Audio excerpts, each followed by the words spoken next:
For our next exercise, you need to know a few expressions, so let me explain them. The first one is lovesick.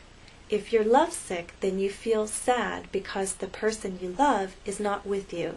Maybe they're far away, maybe they've left you, probably for another person. That's why you're lovesick. Second expression is lightheaded. If you're lightheaded, it's a feeling of being dizzy, unsteady on your feet, probably because you're sick, or maybe you've drunk too much, or perhaps you haven't eaten a lot. So if you're lightheaded, you feel a little dizzy. You often feel lightheaded if you stand up too quickly. Do you know that feeling? That's lightheaded. The next expression is lost and found. Lost and found is a place, a department. It's where things that are found are taken, with the hopes that the owners will come and collect them.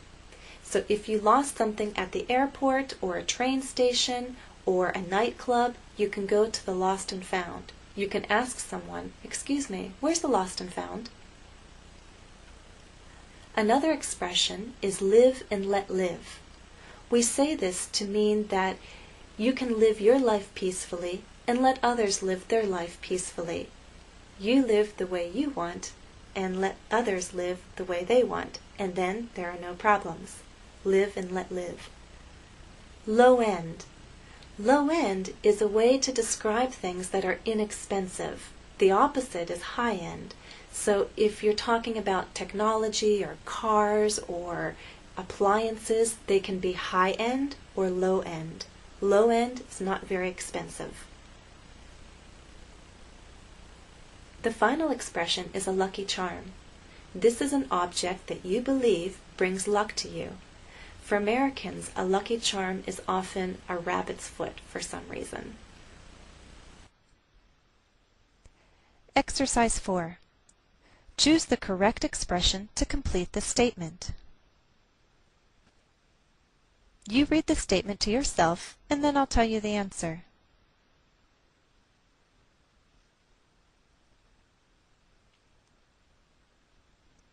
Answer A. Ever since Logan went off to college, Lee has been lovesick. 2.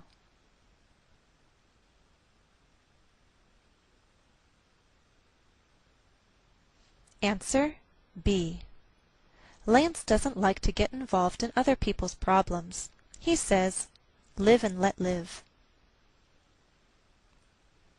3.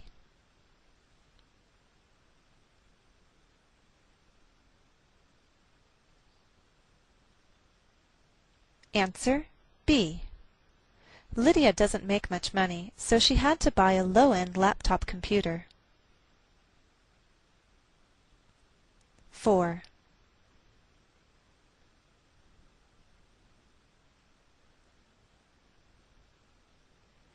Answer B. Lucas felt lightheaded because he hadn't eaten anything since the day before. 5.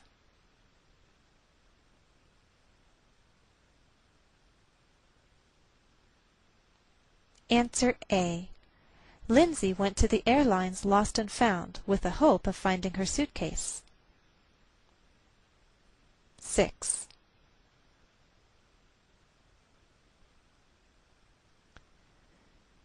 Answer B. Liam always carries an old penny in his pocket. Liam says it's his lucky charm.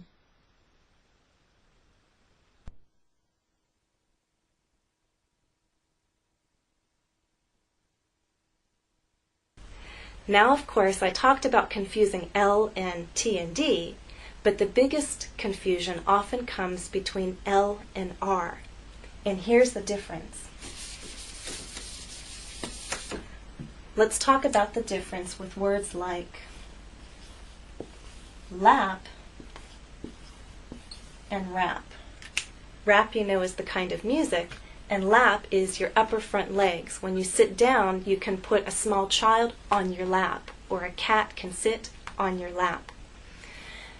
Lap is made like laugh. The tip of your tongue is against that bump, and then it drops down to make the vowel ah. Okay? But with rap, Your tongue never touches the bump. It never touches any part of the roof of your mouth. It comes close, but it doesn't touch. That's the biggest difference. The rest of your tongue is pulled back. It's like in a small, tight ball. The tongue is more tense for rap, for R, than it is for lap, L. Got it? Again, the position of your tongue is a little different. The tip of your tongue for L and lap touches that bump and the sides are down. With R and rap, the tip of your tongue goes up towards that bump, but it doesn't touch. The rest of your tongue is sort of bunched up and tight and raised towards the roof of your mouth. Rap, rap. Another difference is the position of your lips. Watch for a moment. Lap, lap, rap, rap. With L, I told you not to pull your lips out and not to make a tight little circle. Something in between. Relax a little and have a gentle rounding.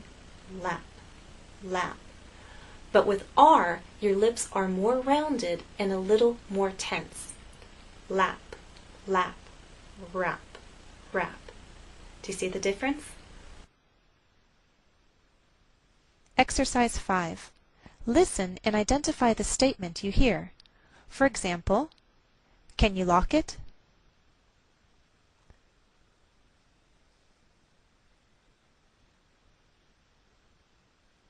One. This is right.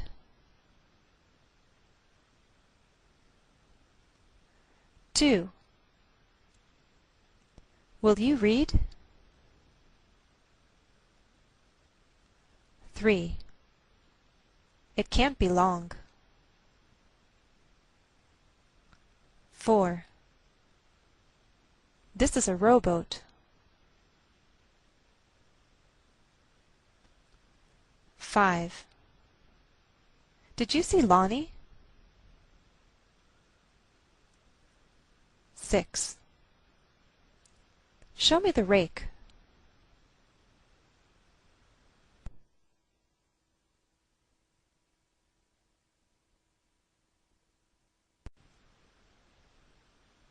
Exercise 6.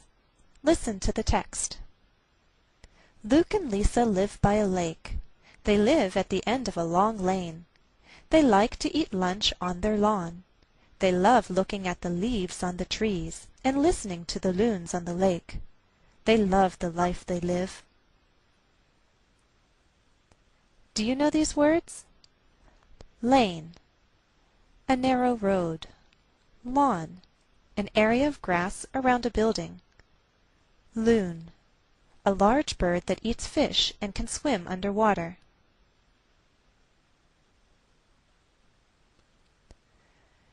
Let's see how well you remember the text. I'll read the text, and you put the words in. Luke and Lisa live by a lake. They live at the end of a long lane. They like to eat lunch on their lawn. They love looking at the leaves on the trees and listening to the loons on the lake. They love the life they live. Now let's read the text one more time, sentence by sentence. I'll read a sentence and you repeat after me. Luke and Lisa live by a lake. They live at the end of a long lane.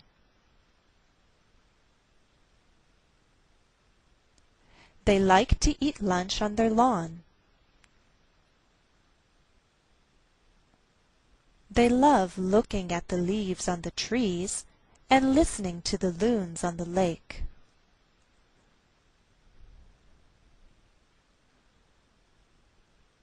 They love the life they live. That's the end of part 1. Be sure to check out the other parts so we can finish our practice of L. We'll look at L in the middle of words and at the end of words. See you then.